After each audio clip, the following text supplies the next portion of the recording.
కాంగ్రెస్ పార్టీకి సంబంధించి ముఖ్యంగా దక్షిణ భారతంలో ఇప్పుడు కాంగ్రెస్ పార్టీ ఊపు ఉత్సాహం చాలా స్పష్టంగా కనబడుతోంది. కర్ణాటక ఫలితాల తర్వాత ఇప్పుడు తెలంగాణ ఆ తర్వాత ఆంధ్రప్రదేశ్ మీద ఫోకస్ బాగా పెరిగింది.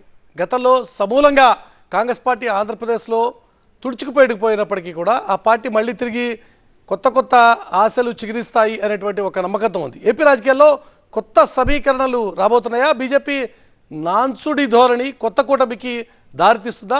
హస్తానికి సైకిల్ దగ్గర అవుతుందా? అదే జరిగితే ఏపీ రాజకీయాల్లో రాబోయే కొత్త సమీకరణలు ఏ రకంగా ఉండబోతున్నాయి?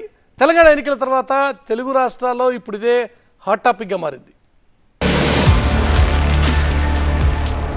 ఏపీ రాజకీయాల్లో ఎవరు ఎటువైపు అనే చర్చ జోరుగా సాగుతోంది. పార్టీల తీరు చూస్తుంటే ఎప్పుడేం జరుగుతుందో తెలియని పరిస్థితి కనిపిస్తోంది. టీడీపీ జనసేన కలిసి 2024 ఎన్నికల బరిలో దిగడం దాదాపు ఖరారైపోయింది. ఈ రెండు పార్టీలకు సంబంధించి సీట్ల పంపకం మాత్రమే మిగిలింది. అయితే ఇప్పటికే బీజేపీతో జనసేన కలిసి పనిచేస్తోన్నందున ఈ పొత్తుల వ్యవహారం ఎటు టర్న్ తీసుకుంటుందనేది ఆసక్తి రేపుతోంది. టీడీపీతో డిస్టెన్స్ మెయింటైన్ చేస్తోన్న బీజేపీ తన మిత్రుడు జనసేనను అనుసరిస్తుందా లేక పక్కకు తప్పుకుంటుందా అనేది అర్థం కాని పరిస్థితి. ఒకవేళ జనసేనను కాదని బీజేపీ సైడ్ అయితే మాత్రం ఏపీలో కొత్త సమీకరణకు బీజం పడ్డట్లే అనుకోవాలి. ముఖ్యంగా కర్ణాటక, తెలంగాణ రాష్ట్రాల గెలుపుతో దక్షిణాదిలో దున్నేద్దామన్నంత ఊపులో ఉన్న కాంగ్రెస్ ఇప్పుడు ఏపీ మీద కన్నేసింది.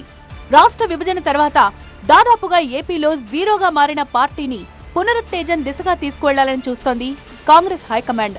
అందులో భాగంగానే ఇటీవల ఏపీసీసీ నేతలతో ఢిల్లీలో కాంగ్రెస్ పెద్దలు కీలక సమావేశం నిర్వహించారు. నేతల ఘర్ వాపసీ, పార్టీని ప్రజల్లోకి తీసుకువెళ్లేలా 100 రోజుల ప్రణాళిక, ప్రజల్ని ఆకట్టుకునేలా గ్యారంటీలు, ఇలా 3 ప్రధాన అంశాలపై దృష్టి పెట్టింది. జనసేన టీడీపీ కూటమి గనక బీజేపీని దూరం పెడితే ఆ ప్లేస్ లో కాంగ్రెస్ చేరినా ఆశ్చర్యపోక్కర్లేదు. కలిసొచ్చే వారితో ముందుకు వెళ్లేందుకు సిద్ధమని ఇప్పటికే ఏపీ కాంగ్రెస్ ఇన్ఛార్జ్ మాణిక్కం ఠాకూర్ సహా రాష్ట్ర పార్టీ నేతలు స్పష్టం చేశారు. 2018 తెలంగాణ అసెంబ్లీ ఎన్నికల్లో కలిసి పోటీ చేసిన కాంగ్రెస్, టీడీపీ ఇప్పుడు మరోసారి కలిస్తే అతిశయోక్తి ఏమీ కాదన్నది పొలిటికల్ విశ్లేషకుల మాట. అలాగైతే ఆ కూటమిలోకి లెఫ్ట్ పార్టీలు కూడా లగెత్తుకు రావడం ఖాయం. మొత్తానికి ఏపీలో కొత్త సమీకరణాలు రాబోతున్నాయన్న ముచ్చట మాత్రం రాజకీయ వర్గాల్లో బాగా వినిపిస్తోంది.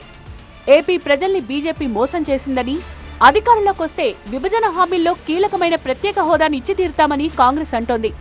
అలాంటి కాంగ్రెస్ టీడీపీ కూటమిలో చేరితే బీజేపీ ఏం చేస్తుందనేదే కీలకంగా మారింది. ఎందుకంటే తామెవ్వరితోనూ జత కట్టబోమని ఇప్పటికే అధికార వైసీపీ స్పష్టం చేసింది. మరి ప్రతిపక్షాల పొత్తుల విషయంలో ఈ కన్ఫ్యూజన్ కు ఎప్పుడు తెరపడుతుందో చూడాలి.